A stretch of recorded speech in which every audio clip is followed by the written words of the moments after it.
Good morning. It's been a while, unfortunately.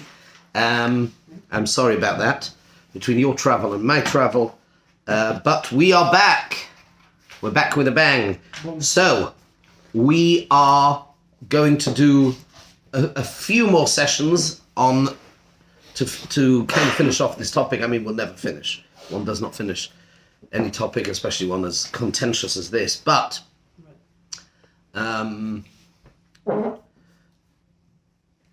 we are going to look at the various statements that were made by the various Orthodox organizations, most notably in America, the Agudas Yisrael, the RCA, and the OU, on the parameters that they feel are appropriate for women in terms of the Issur of Sorora. Remember? Soim Tosim Alecha Melech. We saw the Sifri and the Rambam, and some discussion in Moshe Feinstein, also in the Igros Moshe, about the roles that a woman could take on. A note of historical interest just before we start, which I came across, which I wasn't aware of, which you might find interesting. Although, if you remember, we did go through some of the historical stuff in the 1920s when the issue became whether women could vote or be voted for in British mandated Palestine. And we went through the various shittas, the various opinions, and how the poskim responded. What I did not know is that this was actually the camel that broke the straw that broke the camel's back, so to speak, which led to the breakaway of and the formation fundamentally of the Eidah Haredis and the Agudas Yisrael into two different zramim, into two different parties. The Eidah Haredis, Badatz as it's known today, the word Badatz has become, I don't know whether the word is cheapened or it just means it can mean everything or nothing. But when I was growing up, the Badatz, there was one Badatz. It was Eidah Haredis was the Badatz, the base synthetic of the Eidah Haredis. So the Eidah Haredis was, because they would not prepared to countenance voting for women or women voting in government elections, they broke away, and Agudas Yisrael went its own way. However, they did not want to jeopardize the Balfour Declaration, and therefore they did so without fanfare. They did it quietly, so to speak, not to jeopardize the Balfour Declaration. But it was actually it's just an interesting historical note to realize. Austrittsgemeinde, yes. Actually, yeah. Genau. Yeah, indeed. Okay. So moving forward, we are going to look at three statements and some comments on them. And it's interesting that all these were made. What was the date of this one? I think they were all in the round about 2010, between 2010 and 2015, these statements were made. So we're going to start with the one which is the most detailed, and that is the OU made a panel of Rabbonim. You can see the signatories, probably the most prominent of whom are Rav Gedalia Schwartz and Lahavdil ben Chaim L'Chaim Rav Hershel Schachter. And this was their response. We're going to go through it. It's quite a few pages, but I think it's important. And then we'll look at the RCA, we'll look at the Aguda, and some comments on that. And then we'll do something from the Federation in the UK, because the issues are, at the moment we're looking at the parameters of the concept of a female clergy, okay, rabbi, whatever word you want to use, but then to extend it to positions of power within, say, what about a woman being a principal of a school, which has quite a bit, depending on where you live, quite a bit of unilateral power, or president of a community? Or what happens if they're on the Stellvertreter, if they're going to be on the Vorstand, where they do have more power. Okay, so let's see. let's go through this. To the esteemed members of the Orthodox Union's Executive Committee and Board of Directors, in response to your questions. Number one, is it halachically acceptable for a synagogue to employ a woman in a clergy function? And number two, what is the broadest spectrum of professional roles within a synagogue that may be performed by a woman? These inquiries must be answered in a way that goes beyond a simple yes or no, permitted or prohibited. The issue of female clergy is complex and touches upon not only the dictates of halacha, but also upon fundamental issues in our hashkafas olam. Indeed, the questions relate to the philosophy of the halachic process itself. Furthermore, we recognize that this issue is emotionally charged. Some perceive limitations on women's roles and titles as barriers to full involvement in the Orthodox community, while others view the lifting of the traditional gender distinctions in ritual as representing a rejection of the Messiah. This tension pits egalitarianism, a central value of modernity, against a time-honored tradition that clearly speaks of equally valued yet different roles for men and women. And that is so, if I may say, so elegantly put. And that's fundamentally what it's about. We have a clash, potentially, we have a clash of value systems. We live in a society that puts egalitarianism and equality of whether it's opportunity or outcome, whatever, it doesn't make a difference for the purposes of this discussion, as probably the foremost value above all else.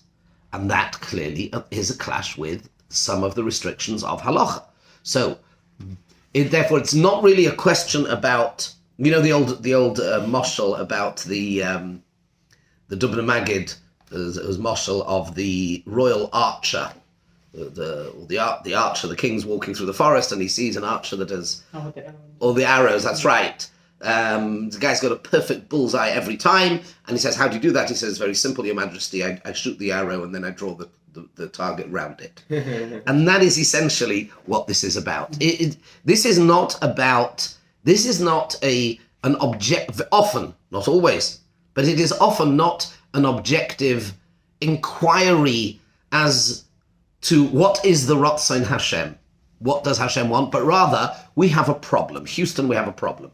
And that is Orthodox Judaism, as it has been understood as a value system and practiced for millennia, is not in line, and frankly, we need to whip it into line and try and shoehorn it into modern values, which clearly are better than this antiquated, archaic, misogynistic, patriarchal.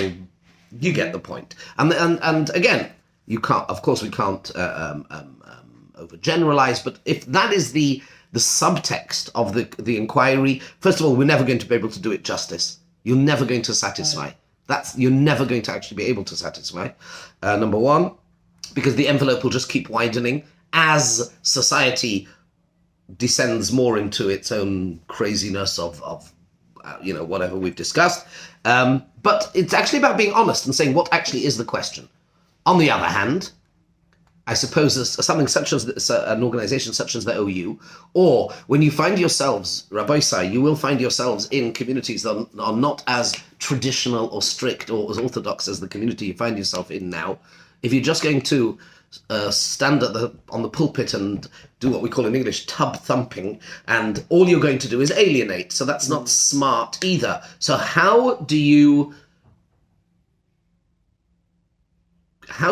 not reject people, or that the people don't feel rejected whilst not compromising Torah because it's not ours to compromise? That is always the big question. And there's one answer, by the way. What is the answer? Create a reservoir. Ultimately, it's about relationships. Do your people feel valued by you because you are there for them? You care for them and they feel valued, cared for, looked after, respected. And when that happens, frankly, then the other stuff often just pales into insignificance. And therefore, your first and second and last and main job as a Rav will be to create those relationships, that reservoir of trust and respect and ultimately love with your congregants, so that you're able to say to them, look, this is the Torah. What can I do? But I'm a mensch, I'm a nice guy, and I'm always here for you, and I do whatever I can for you because I care for you. And within that sort of relationship, then so much more. That's the only way. That's the only way. Having said that, let's get back to the text here. In contemporary discourse, rabbinic discussion of these issues often appears to focus primarily on what functions performed by men are inappropriate for women. By contrast, our intention is to define halachic parameters with the goal of clarifying practical roles that women can, and depending on the particular kehillah, indeed should play in our communal institutions. Okay, very nice. Okay, bit of apologetics there, fine. The following represents our collective opinion. For reasons noted above, we will begin with an outline of halachic methodology. Number one, there are three primary factors that may be considered by a halachic decisor when developing a ruling: legal sources, precedent, and a relevant halachic ethos. I actually really like that. Highlight these three guys. Legal sources. You always have to appeal to the text, but not appeal to the text in isolation. It exists within a context. So there's legal sources. So precedent. We have a system of hierarchy. Rishonim, Achronim. Yes? If for some young rabbi to take on Reb Moshe Feinstein would be as insane as some, abitur physics student taking on Stephen Hawking, unless you have your own equally valid and authoritative sources. But so look at the legal sources. Precedent. Every legal system, by the way, you have certainly in England, I'm more familiar with the English legal system, where a common law is precedent. This has always been done. And a relevant halachic ethos. That's a bit broader, a bit more hard to define. Okay. Legal sources, which may include both textual and oral rulings, are sometimes dispositive, but often require interpretation or the application of principles. Particularly when navigating multiple sources and competing considerations, years of sophisticated mentoring and significant experience in psak. Are you all right? You want a drink? Yeah, it's okay. You're good? Okay. Never turn down a rabbi that offers you a drink. Anyway, years of sophisticated mentoring and significant experience in psak are required for a reliable conclusion to be reached. I could say more at this point. Maybe I won't. Okay, let's keep going. Self-contained commonplace sheilot, such as those relating to basic hilchos brachos and kashrus, can often be resolved by reference to explicit legal sources alone. Is my dishwasher kosher or treif? Is my spoon meaty now or parav? Can I eat the supper? It's not by nat. Is it ben yomo? This is I always say, this is the stuff, of course, you need to know in your sleep, because it's the bread and butter, forgive me, or the meat and milk of every rabbi's thing, but that's not the stuff you break your head open over. That's relatively straightforward. Issues with wider implications and multiple spheres of impact, however, demand consideration of factors that transcend strictly legal sources and require a broader approach. So that's point number one. Second, the Torah community's historical and widespread observance of a particular practice establishes a default position for halachic decision-making. The Talmud resolves halachic questions by examining the prevailing normative practice, instructing younger students, quote, Puk chazi mai amad davar. Go and see what Klal Yisrael do. In so many famous passages. Yes? Go out and observe the common practice. Sometimes we go on to the Gemara in Pesachim, which is the famous story about with Hillel and the Bnei Beseira, what to do when the Pesach falls on Shabbos, and how they're going to bring their knives and the animals to the base. And he said to them, Imeinam Nevi'im B'nei Nevi'im Heim. If they're not prophets, they're sons of prophets. And you have to know what that means and how that works exactly. He's got some interesting notes over here, the Aruch HaShulchan. You can look these up in your own time. This is not to say that an established practice can never be altered. I mean, just because many Jews might speak in Chazara Sashatz, or they may come late to davening, that does not become an authoritative. Yes, you have to know what's a minig and what isn't a minig. It's got to be in line with halacha. But anyway, it must be assumed, however, that normative practice reflects a baseline truth that must be grappled with when innovations are suggested. Great caution must be employed before altering Mesorat Yisrael. This deep respect for established communal norms can be found through the works of the Balei HaTosfos, whose writings often invoke the validity of communal practice even in the face of apparently conflicting Talmudic texts. And you've got some interesting sources here. And this is an interesting topic. The Balei HaTosfos would bend over backwards to defend normative practice of Jews in medieval France, even when it often would appear to fly in the face of clear Gemarot. Very interesting stuff. It's much more esoteric. If you're interested in that, Professor Chaim Soloveitchik has written extensively on this. Very interesting. Things running from the range, the gamut from martyrdom to stamienom and etc. This is true regarding minhagim, and all the more so regarding matters that are dependent on the application of Jewish law. In fact, many practices that currently find expression in textual sources and are thus understood to be textually based were actually resolved based on the authority of precedential practice. What's the example here? For example, he gives a look at note 6. Such examples include the prevalent practice to be lenient regarding the eating of chodosh in areas outside and not bordering Eretz Yisrael. Talking about the kemach. Correct. Yeah. And the universally accepted Ashkenazi practice that Kohanim only recite Birchas Kohanim on Yom Tov. Yeah? I've just come from Gibraltar on Shabbos. I had Birchas Kohanim. And my father-in-law was a Sephardi Rav when he was in Manchester. Also reinstituted it there. But it's very difficult to see why we don't really do it. But Lamaisa, we don't. And then that now becomes normative. They also say Sim Shalom on Mincha?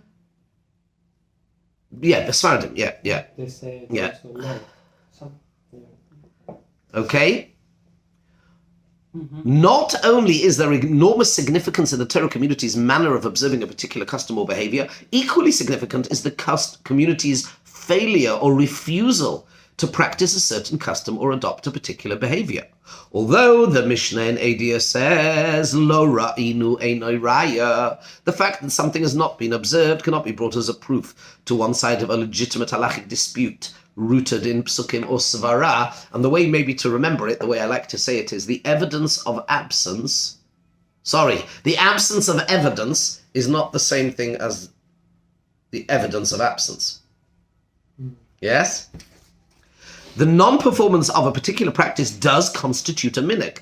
Non-performance of something constitutes a minhag, and therefore such a minhag attains binding status. In addressing the implications of a community practice, the Maharik rules that by inference, the community's failure to adopt a particular practice can be understood to reflect an objection to that practice. Let's have a look. Note 7, an example. A question in New Orleans regarding an andarta, a bust, in memory of a communal leader. The question was sent to the Rabbonim of Europe, who issued a prohibitive ruling. Rav Shimshon Raphael Hirsch based his response on the fact that in practice, Jews had no history of commemorating through human statues. Rav Hirsch quoted the aforementioned opinion of the Shach that in the area of minhag, lo ra'inu is, in fact, a valid argument. Rav Nathan Marcus HaKohen Adler, the chief rabbi of Great Britain, offered a similar explanation. Interesting. Yeah? Found that very interesting.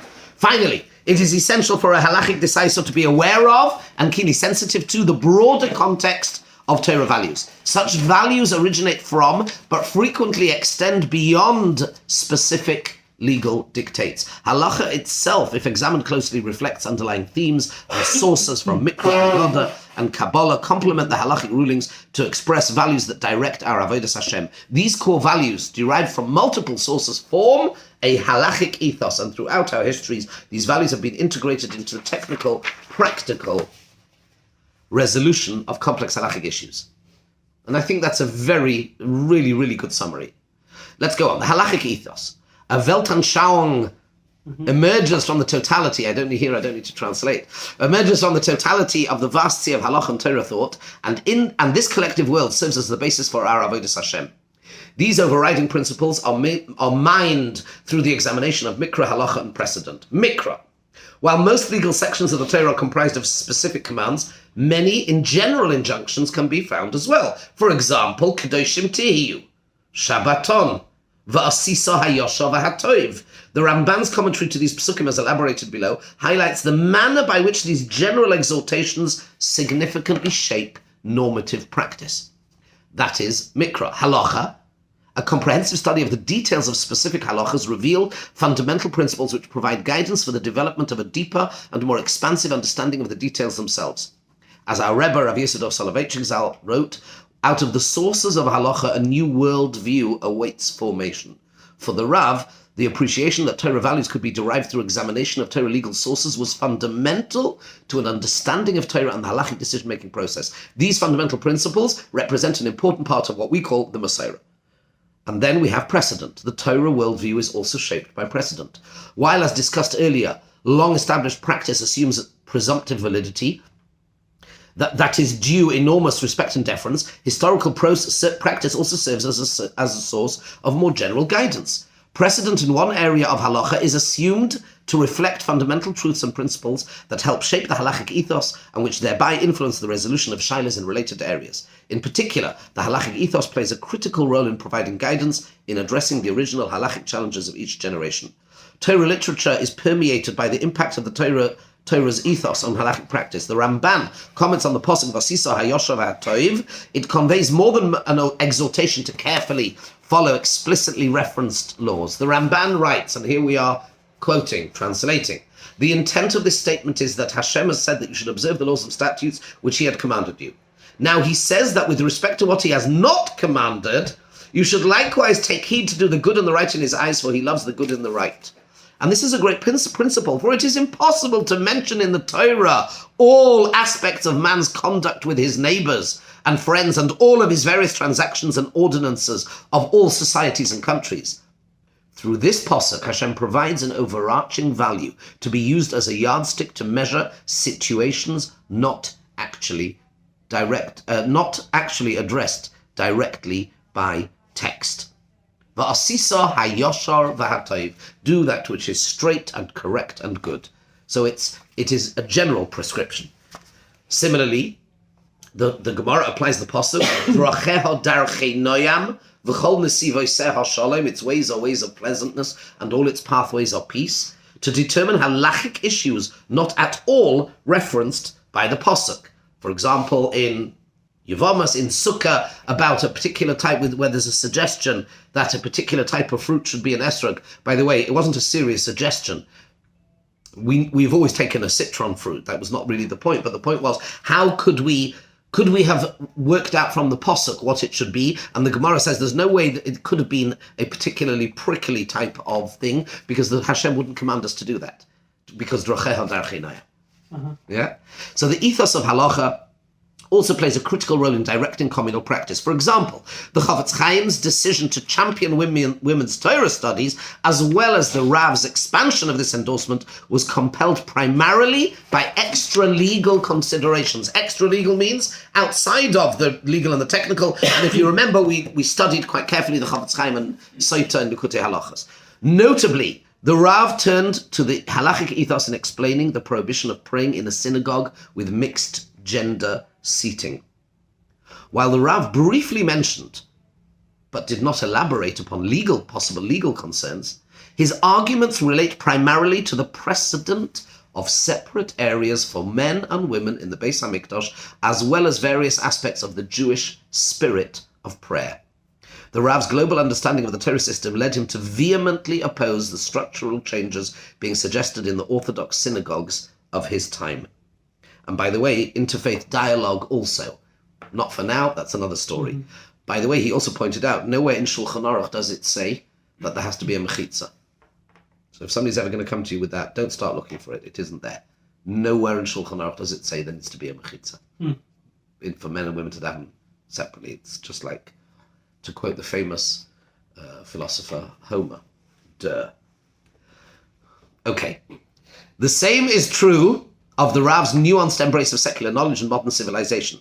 Based on his Torah Weltanschauung, Rav Soloveitchik developed Avram's words to Ephraim Pashas Chaisara Ger V'Toshev Anochi Imachem into a sophisticated practical philosophy for engaging the world. Moreover, embracing the inner logic of halacha as a source of values is the sine qua non for navigating this engagement with society in a manner that is in consonance with Torah. Our community's mandate to understand both the world Hashem created as well as the society in which we live must never blind us from recognizing that there are frequently societal trends which run counter to the ethos of Torah. Let's keep going. These principles conveyed by the Torah ethos underlie the oft-referenced concept of Masorah. The idea of Masorah is often mistaken as a mere historical record of Jewish practice. That misunderstanding combined with both the absence of halachic historical uniformity of normative practice and the gradual evolution of halacha, can be misconstrued as compromising the authenticity of the Masorah. Authentic Masorah is rather an appreciation for and application of tradition as the guide by which new ideas, challenges, and circumstances are navigated. You get the idea, and let's move on a little bit. Yes. Let's turn to page 8, only because although this is actually very, very well written, and it's kedai to keep it in your files and refer to it as is needed, but let's get to some of the more technical bits. Page 8. From a legal standpoint, there are multiple challenges to the ordination of women and the appointment of women to formal clergy positions. Firstly, the Sifri states a woman may not be appointed king. The Rambam, based on the Gemara, extends the prohibition beyond kingship to any position of Srara. We've been through this on the Machlokes Rishonim, if you remember. As rabbinical positions have been traditionally understood as paradigmatic of Srara, they would be restricted to men in accordance with the Rambam's position. Furthermore, the Rav that's Rav Soloveitchik, assigned great significance to the rulings of the Ramah, barring a woman from being appointed as a community shoichet, as being representative. That's what the Ramah paskins. Although a woman can shecht, so it's hakol sheichetin. Yes, anybody can shecht. Of course she has, but she cannot be, the Ramah paskins, she cannot be appointed as a community shoichet.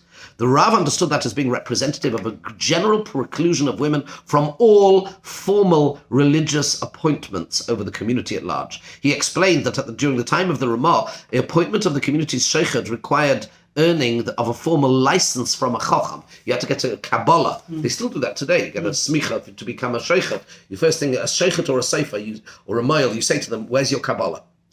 By the way, this is something when you're active in a community, not just everybody that shows up with a sharp knife. Would you let them shecht? You would want to see their Kabbalah in Shechita from whoever gave it to them. Yeah? Sefer and Mail. Right? So when the position of Sheikh became an official religious appointment in the community, then it became restricted only to men. Consideration of the ordination of women also raises questions regarding the nature of smicha. It is true, contemporary smicha differs from classical smicha. But in many regards, it must nevertheless be viewed as an extension of the original institution of smicha. Parallels between the current and original form of smicha, therefore, are relevant and valid. Various sources indicate that the classic smicha involved, and in fact may have centered on designating individuals to serve as court judges. Since the majority halachic view is that only men are eligible to be ordained as judges, even contemporary ordination would be restricted to men. Finally, the sanctity of the synagogue demands a particularly enhanced level of modesty, as illustrated by the requirement of a mechitza. This elevated demand for the separation of genders is incompatible with a woman presiding over a male quorum. Members of this group differ as to the they are speaking now because this was a group of Rabbanim, right? Members of this group differ as to the relative weights accorded to each of these concerns, as well as to whether each factor carries definitive halachic significance independently or only cumulatively. It is our unanimous opinion, however, that these considerations, combined with factors discussed below, impose a legal preclusion to the appointment of women clergy. So, box number 1, check, ticked. That is, legal sources, in their opinion, dictate a woman cannot become a Rav or have a formal position within the community. Number 2, precedent.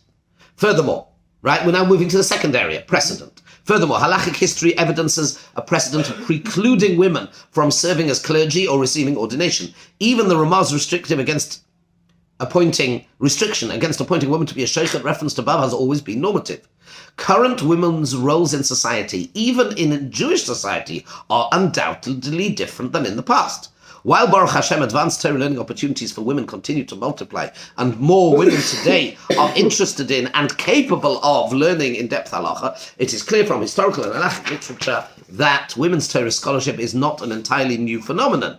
Nonetheless, women scholars in the past, while clearly acknowledged and appreciated, impacted and guided the community without the formality of rabbinic titles or ordination. The existence of female scholars throughout the history of our nation is, in our understanding, ample proof that the notion of smicha for women was conceivable However, a continuing Mesorah existed that dictated against it. We find it implausible to say that the question of female ordination had never presented itself throughout the history of our Mesorah. Finally, even if the absence of women rabbis throughout Jewish history is not fully dispositive, this phenomenon does establish a baseline status quo. We feel that the absence of institutionalized women's rabbinic leadership has been both deliberate and meaningful and should continue to be preserved. Our group believes that the combination of these two considerations, precedent and halachic concerns, precludes female clergy. Given the status quo that we feel is meaningful and intentional, the burden of halachic proof rests on the side of changing the established practice. The raya is from the one who... That's right. So to speak. That was, so we've checked another box. We now move on to the third one. Let's see if we can get through all of this today. The halachic ethos of gender roles. The Torah affirms the absolute equal value of men and women as individuals and as Ovdei Hashem, but clearly and consistently speaks of role differentiation. Kedushat Yisrael applies identically to both women and men. Indeed, it is actually passed on to future generations, specifically through Jewish women.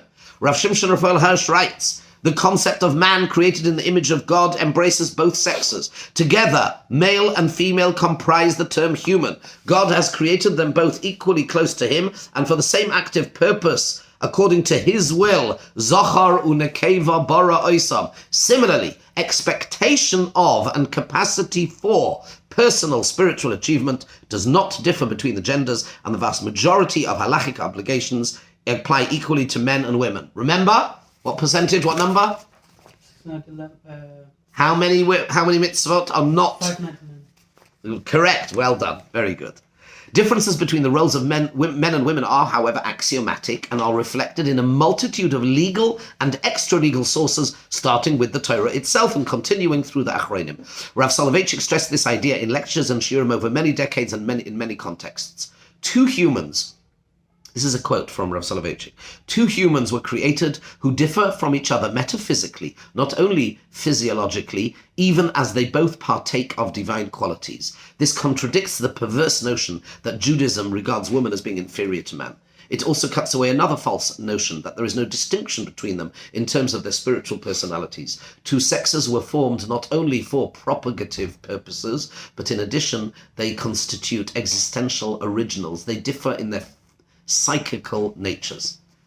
Rav Soloveitchik arrived at his worldview not simply through sources that would classically be considered machshava or hashkafa, but particularly through an understanding of the intricacies of halacha, the distinctions between men and women in the observance of mitzvahs aseh shazman groma, matrilineal as opposed to patrilineal descent, laws applying to kohanim, court testimony, appointment to the monarchy, and in conclusion in inclusion to the composition of a minyan for communal prayer, each indicative of different roles for men and women.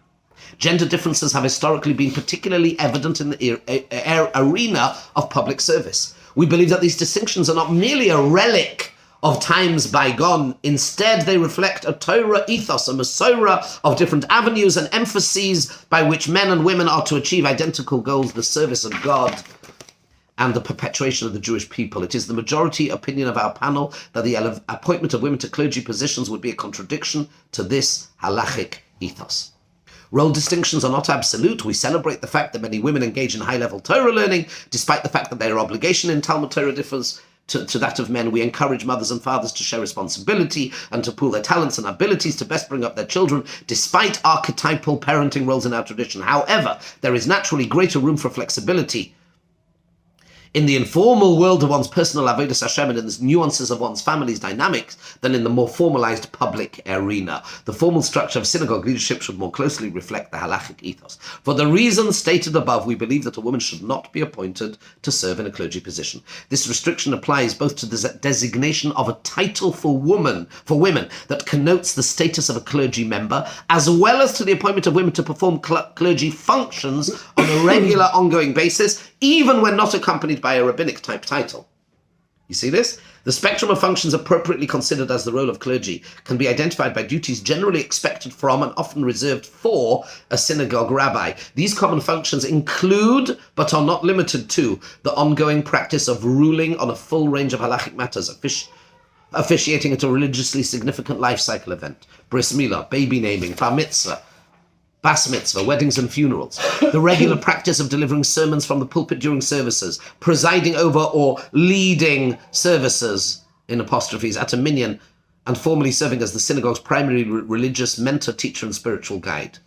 Whilst a synagogue rabbi performs myriad functions, it is these common functions most often performed by a rabbi that characterize his role as the synagogue's formal religious leader. The gamut, that means the range, of rabbinical responsibilities has evolved over time, adapting to the needs of each generation and locale. Nonetheless, the designated role of the spiritual synagogue leader can be identified through the prevailing rabbinic duties. That being said, I'm not going to finish it. That being said, female role models are, of course, absolutely critical. Okay, I'm less interested in this. Sorry, I don't mean to be rude to any of the women, but you can read this and see they give ideas. You can have a scholar in residence. You can teach, of course. Women can teach and give shiurim, etc., etc. Professional counselor, teacher and guide, to etc., etc. Halachic advisors. Yeah, this is interesting, because this is another, I don't even know if we're going to go into this. You may be aware of the idea of yoatzot and poskot, and it's an interesting one. I don't know whether we're going to go into this in detail, but let's see what they have to say on this. Segments of our community have engaged highly knowledgeable and dedicated women who are trained to serve as halachic advisors for issues of taharat hamishpacha. In a number of communities, these advisors have played a deeply significant role and have increased the comfort level of many women in posing halachic questions in this most sensitive area of observance. These yoatzot halacha have fielded many thousands of important questions which might not otherwise have been asked. There may, however, be significant advantages in posing taharat hamishpacha queries to the same individual to whom one generally turns for hora'ah. This is especially true in the diaspora, where as opposed to Eretz Yisrael, communities are typically organized around a synagogue rabbi in Rebbetzin, and psak is generally handled on a local level.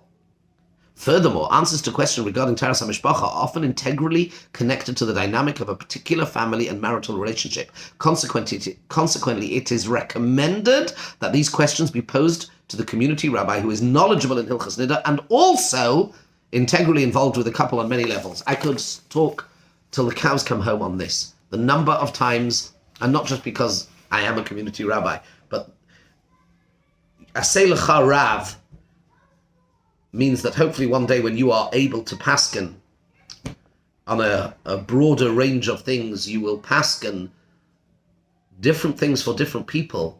Even in taharas hamishpacha, if you know where somebody is up to in their menopause, their fertility cycle, their shalom bayis, when you have a clear sense of the family dynamic by having earned their trust as a community rabbi, you are able to issue a psak that is much more nuanced and sensitive and appropriate. And whereas the advantage, which may well be an advantage of having a female, and therefore the woman might feel more comfortable showing her the badikas or whatever. But if that person is not au fait clearly with the family dynamic, which they rarely are, then you're not going to get as good a psak. Besides for any other consideration. Okay? It finishes off and says basically, let's just do the last paragraph here, the last on page 15, and they're hedging their bets a little bit about yoatzot. They are saying that they do accept that there is value sometimes, and again, it depends on the community. It's very much, and that's why it's never going to take off in Haredi circles, for the simple reason that those that do ask shailas, because it's cultural. It's cultural. It's this concept, even leaving aside whether it's right or wrong, it's never going to take off because the Haredi woman is brought up that you ask the Rav a shaila. Whether it's you do it or you do it, I have, for example, in this community, as I've had in other communities, and as every Rav has, I have some women who are very candid and very happy and very feel easy to come to me personally with their badikas or their kisamim or whatever it is, and they, either because of their personality or because the trust and the relationship, and others who are very, I have to respect their squeamishness or their privacy and sensitivity and delicacy, and that's why I have that box outside my office, and therefore they post it in there with and I just send them a short text, kosher or not, or whatever, or sometimes they have a few people that I know only want everything to be done through the husband, and I respect that. That's fine, and everything's done through the husband, and that's okay. So, of course, even being Haredi, we are, vaguely human, and we try to be, of course, to be totally sensitive, but for the reasons of cultural sensibilities, it's never going to take off, because we're never going to take off in Haredi society. However, in other societies it might. Okay, conclusions. Basically, that's the conclusion. We'll leave that here for today. That was the longest one by far, but it was very nuanced. It was really good. That was the OU. Tomorrow I am in Vad Hagiyur all day, I'm afraid. So